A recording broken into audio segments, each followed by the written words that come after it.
my good name, Eros. Now thy captain is even such a body. Here I am, Antony, yet cannot hold this visible shape my name. I made these wars for Egypt, and for the queen, whose heart I thought I had, for she had mine. Oh, thy vile lady, she has robbed me of mine sword. No, Antony, my mistress loved thee, and her fortunes mingled with thine entirely. She hath betrayed me, and shall die the death. Death of one person can be paid but once, and that she discharged. What thou wouldst do is done into thy hand. The last she spake was, Antony, most noble Antony! and then in a mist, a tearing groan did break. The name Antony, it was divided. Between her heart and lips, she rendered thy name so buried in her. Dead, then? Dead. Since Cleopatra died, I've lived in such dishonour that the gods detest my baseness.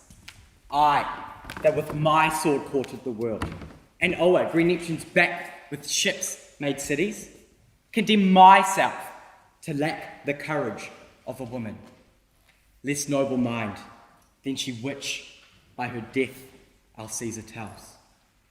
I am conqueror of myself. When I did make thee free, sworest thou not then to do this when I bade thee? Do it at once. All thy president service are all but accidents, unpurposed. Draw and come. Turn from me then that noble countenance wherein the worship of the whole world lies. Lo thee. My sword is drawn. Then do the thing why thou hast drawn it. My dear master, my captain and my emperor, let me say, before I strike this bloody stroke, farewell. 'Tis said, man, and farewell. Farewell, great chief. Shall I strike now? Now, Eros. Why there then, thus I do escape the sorrow of Antony's death. Thrice nobler than myself.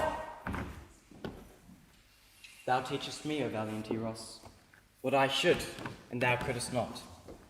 But I will be a bridegroom in my death, and run into it as to a lover's bed. Come, then, and Eros, thy master dies, thy scholar, to do thus.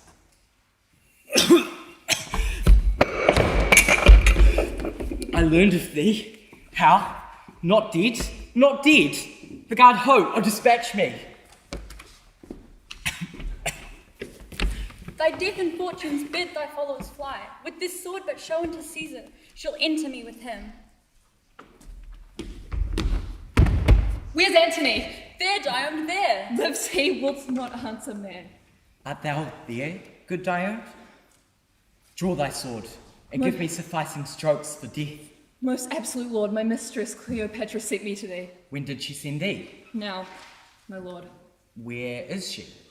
Locked in her monument, she had a prophesying fear of what hath come to pass. For when she saw what shall never be found, you did suspect she had disposed with Caesar, and that your rage would not be purged. She sent you word she was dead, but since fearing how it might work, hath sent me to proclaim the truth. And I am come, I dread. Too late. Too late, good Dione. Call my guard, I prithee. What? Ho, the Emperor's guard.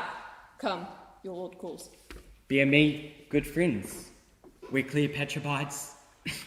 'Tis said, the last service that I shall command you. How now? Is he dead? 'Tis death upon him, and not dead. Look out, the other side of your monument. His guard hath brought him to thither. O sun, burn the great spear thou movest in. Darkling stand, the varying shore, the world. Peace, not Caesar's valour, earthwin, O Antony, but Antony hath triumphed on itself. So it should be, that none but Antony should conquer Antony. But woe 'tis so. I am dying, Egypt dying. Only I hear importune death awhile, until of a many poor last thousands of kisses I lay up thy lips. Dear my lord, pardon, dear, I dare not, my lord, lest I be taken. O quick, or I am gone. Yes, sport indeed. How heavy weighs my lord, that all our strength is gone into heaviness that makes the weight. Had I great Juno's power, the strong-winged Mercury shall fetch thee up and set thee by Jove's side. Yet come a little, wishes were ever fools, oh come, come, come, and welcome, welcome, die when thou hast lived, quicken with kissing. Had my lips that power, thus I would wear them out. A heavy sight. I am dying. No. Let me speak, and let me rail so high that the false housewife Fortune break her wheel, provoked by my offence. The miserable change now at my end, but please, your thoughts and prayers inform of fortunes. Oh, wherein I lived, the greatest prince o' the world. My spirit is going. I can no more. No, please, no.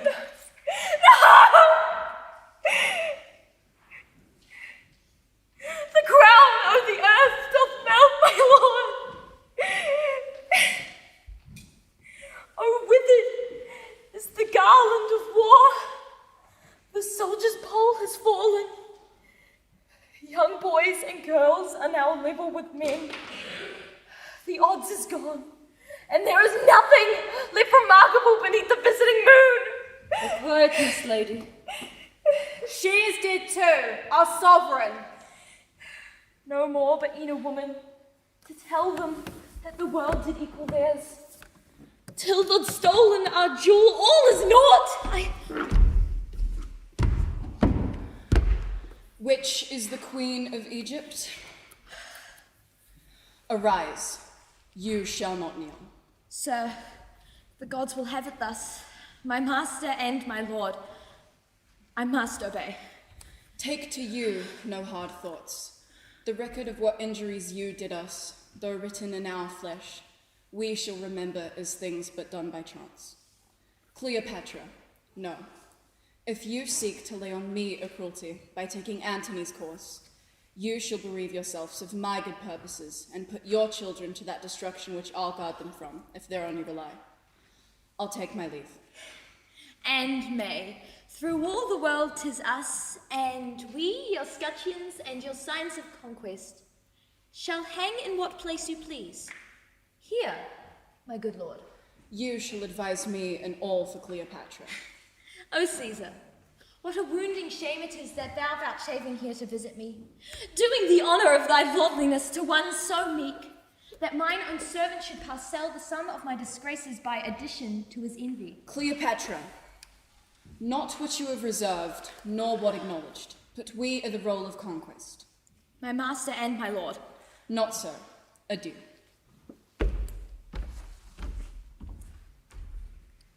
He words me, girls, he words me, that I should not be noble to myself, but hark thee, Charmian. Finish, good lady. The bright day is done, and we are full of dark. Now, Charmian, bring me my woman like a queen. Go fetch my best attires to meet Mark Antony. Now, noble Charmian, we'll dispatch indeed, and when thou hast done this char, I'll give thee leave to play till doomsday. Bring our crown and all. Hast thou the pretty worm of Nilus here that kills and pains not? Truly, I have him, but I will not be in the party that should desire to touch him. For his biting is immortal. Those that do die of it do seldom or never recover. And thinkest thou, has any died onto it? Very many, men and women too.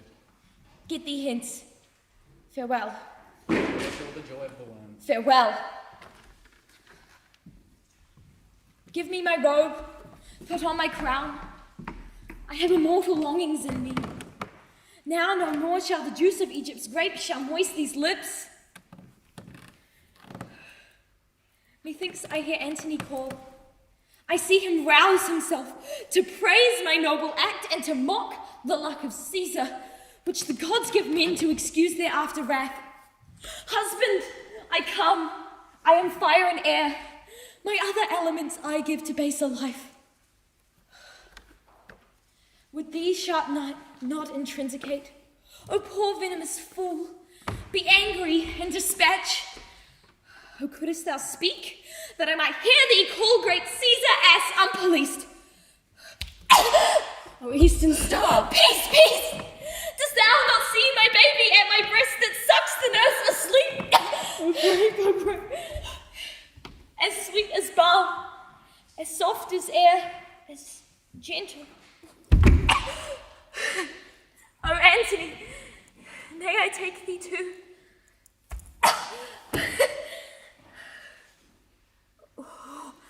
What should I say?